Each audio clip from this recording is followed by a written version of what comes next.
December నుంచి ఒక్క వర్షపు చొక్కైనా తెలంగాణ రాష్ట్రంలో పడ్డదా? ఏదైతే ఈనాడు ఆధారాలతో సహా చూపిస్తాం.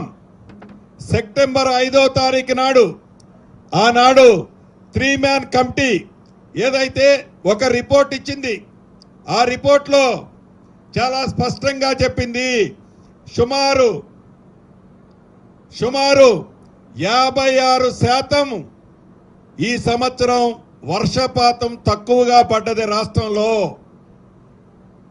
అటు గోదావరి పరివాహక ప్రాంతంలో, ఇటు కృష్ణా పరివాహక ప్రాంతంలో ఉండే సుమారు 14 రిజర్వాయర్లలో నీరు చాలా తక్కువగా ఉంది. నీటికి తాగునీరుకే పెద్ద సమస్య వచ్చే పరిస్థితి ఉంది. నీటిని జాగ్రత్తగా వాడుకోవాల్సి ఉంది అని ఈరోజు నేను చెప్పటం కాదు, వాళ్ళకి తొత్తైన నమస్తే తెలంగాణ పేపర్లో, నమస్తే తెలంగాణ పేపర్ వారి తొత్తు పేపర్ అయిన ఈ తొత్తు పేపర్లోనే అక్టోబర్ నెలలోనే హెడ్లైన్ బ్యానర్ ఐటమ్ కింద రాసిన విషయాన్ని వాళ్ళు మర్చిపోతున్నారా?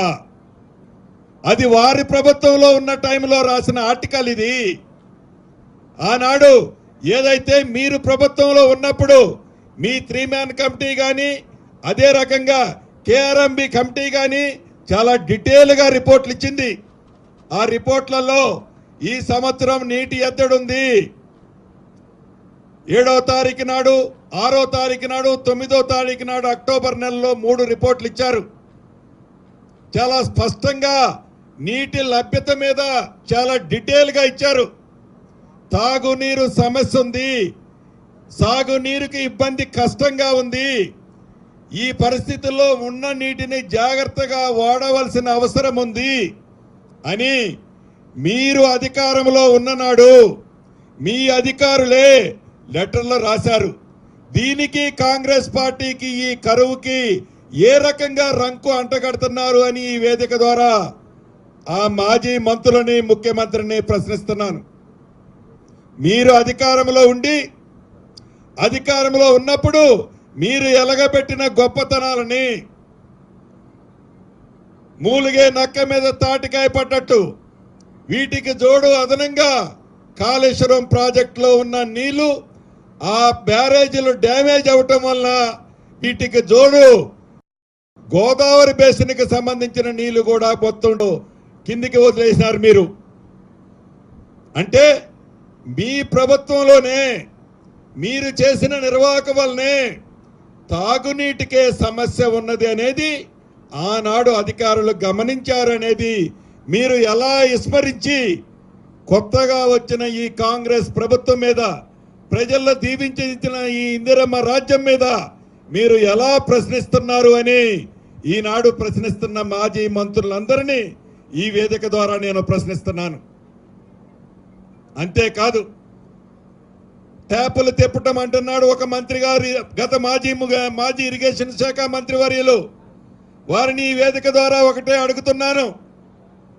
సుమారు 45,000 కోట్లు ఖర్చు పెట్టి మిషన్ భగీరథ అనే పెద్ద అద్భుతమైన కార్యక్రమాన్ని చేశామని అనేక గొప్పలు చెప్పుకున్నారయ్యా. మరి మీరు 45,000 కోట్లు మీ ప్రభుత్వంలో ఖర్చు పెడితే, మీరు దూరదృష్టి ఈ 45,000 కోట్లు ఖర్చు పెట్టేనాడు మీకు ఉండి ఉంటే, ఇప్పుడు ఇంకా మార్చిలోనే ఉన్నాం మనం. ఏప్రిల్ వచ్చి 2 రోజులైంది. ఏప్రిల్ 2వ తారీఖుకే నీటి ఎద్దడి ఎలా ఉంటే మీరు 45,000 కోట్లు ఖర్చు పెట్టి చేసినమనుకుంటున్న మిషన్ భగీరథ ఏ రకంగా తెలంగాణ ప్రజలకి ఉపయోగపడుతుందో ఒక్కసారి మీరు ఆత్మ పరిశీలన చేసుకోవాలి. ఆ ప్రాజెక్టు కాంగ్రెస్ ప్రభుత్వం కట్టలా. మేము కట్టిన దాన్ని కట్టామని చెప్పాం. కట్టన ప్రాజెక్టుని ఏ రోజు కూడా మేము కట్టామని మీలాగా ఎచ్చులు చెప్పుకోలే, మీలాగా ఎచ్చులు మాట్లాడలే. చేసిన పనిని చేసినట్లు చెప్పుకుంది కాంగ్రెస్ ప్రభుత్వం. ఇప్పుడు కూడా చేసిన దాన్నే చెప్పుకుంటున్నాం. మీరు ఆనాడు గొప్పలు చెప్పిన మిషన్ భగీరథ ఈనాడు గ్రామీణ ప్రాంతంలో సామాన్య ప్రజలకి మంచినీరు ఇవ్వలేని దుస్థితి ఉందంటే మీరు కట్టిన మిషన్ భగీరథలో ఏ రకమైన అవినీతి జరిగిందో, ఎన్ని వేల కోట్ల అవినీతి జరిగిందో ఇలా ఏ మారుమూల గిరిజన ప్రాంతానికి వెళ్ళినా మీరు చేసిన గొప్పతనం స్పష్టంగా ఈనాడు తెలంగాణ ప్రజలకి కనిపిస్తుంది.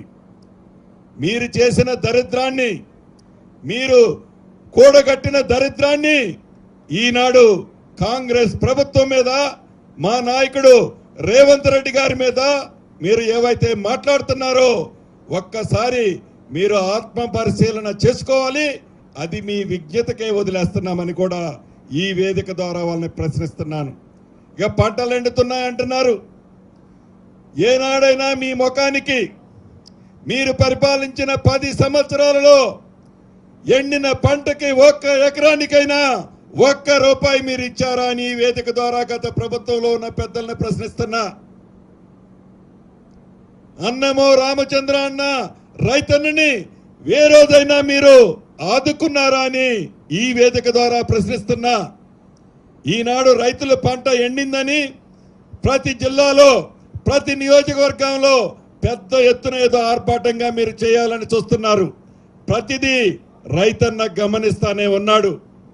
రైతుల చాటున మీరు ఇరిగేషన్ సెక్టార్లో కానీ లేకుంటే మార్కెటింగ్ సెక్టార్లో కానీ చిట్ట చివరికి మా యాదవన్నలకు ఇస్తున్న గొర్రెలతో సహా దోచుకున్న ప్రభుత్వం మీ ప్రభుత్వం తప్ప కాంగ్రెస్ ప్రభుత్వాన్ని కానీ, కాంగ్రెస్ లో ఉండే మా గౌరవ ముఖ్యమంత్రి రేవంత్ రెడ్డి గారిని కానీ, మిగతా మంత్రుల్ని కానీ అనే నైతిక హక్కు మీకు లేదని ఈ వేదిక ద్వారా మిమ్మల్ని మరొక్కసారి ప్రశ్నిస్తున్నా. ఈ ప్రభుత్వానికి చిత్తశుద్ధి ఉంది, ఈ ప్రభుత్వానికి ఆలోచన ఉంది, ఈ ప్రభుత్వానికి దూరదృష్టి ఉంది. ఇచ్చిన 6 గ్యారంటీలనే కాదు, ఇవ్వని అనేక సంక్షేమ కార్యక్రమాలని ఈ ప్రభుత్వం చేయటానికి చిత్తశుద్ధి చేస్తుంది. ఎన్ని అప్పులు చేసినా అప్పులు చేశారు అని కుంటిషాకు ఈ ప్రభుత్వం చూపించే ఉద్దేశం లేనే లేదు. ఈ మధ్య ఒక వేదికలో ఒక మంత్రి అంటున్నాడు, మాజీ మంత్రి అంటున్నాడు, మా ముఖ్యమంత్రి గారు డిసెంబర్ 9వ తారీఖు నాడే రైతన్నలకి 2 లక్షల రుణమాఫీ చేస్తామని. బరాబర్ ఈ రాష్ట్ర ప్రభుత్వం గౌరవ ముఖ్యమంత్రి రేవంత్ రెడ్డి నాయకత్వంలో ఈ ప్రభుత్వం రైతన్నకి ఇస్తున్న 2 లక్షల రూపాయల రుణమాఫీని చేర్చి చూపిస్తుంది. అంతేకాదు ఇచ్చిన రైతన్నలతో పాటుగా 6 గ్యారంటీలని ప్రతి ఒక్క అంశాన్ని, ఏదైతే ఇండ్ల స్కీమ్, ఇందిరమ్మ ఇండ్ల స్కీమ్ ఉందో ప్రతి సంవత్సరం, ఈ సంవత్సరం 4,50,000 ఇళ్ళు ఇస్తున్నాం. ప్రతి సంవత్సరం మళ్ళా ఎలక్షన్ వచ్చే టైం వచ్చేసరికి ఏ గ్రామానికి వెళ్ళినా రచ్చబండ దగ్గర మీటింగ్ పెట్టి ఇందిరమ్మ ఇళ్ళు కావాల్సిన వాళ్ళు ఎవరైనా ఉన్నారా చేతులు ఎత్తండి అని అడిగితే ఏ ఒక్కళ్ళు కూడా మాకు అవసరం లేదు, మా అందరికి వచ్చినాయి అని చెప్పే విధంగానే ప్రజలు ఉండే విధంగా, ప్రజలు కోరుకునే విధంగా, ప్రజలు మెచ్చుకునే విధంగా ఇందిరమ్మ లాంటి ఇళ్ల లాంటి స్కీమును కూడా ఈ ప్రభుత్వం చిత్తశుద్ధితో ఇవ్వటానికి సిద్ధంగా ఉన్నదనేది గత ప్రభుత్వంలో ఉండే పెద్దలు గమనించాలి.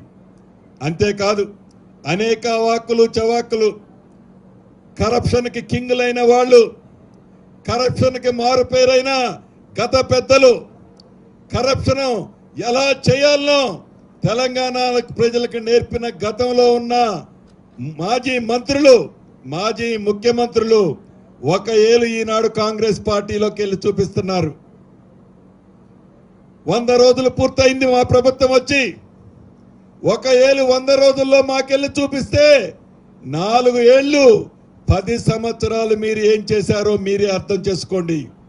కరప్షన్కి కింగులు మీరు, కాంగ్రెస్ పార్టీలో ఉండే నాయకులు కాదు. అలాంటి ఆలోచన లేదు. ప్రజల పక్షాన పోరాటం చేసే నాయకులు, ప్రజల పక్షాన నిలబడే నాయకులు, ప్రజలకి మద్దతుగా ఉండే ప్రభుత్వం ఇందిరమ్మ ప్రభుత్వం అని గమనిస్తాలని తెలుపుతూ, విమర్శ చేయటానికి ముందు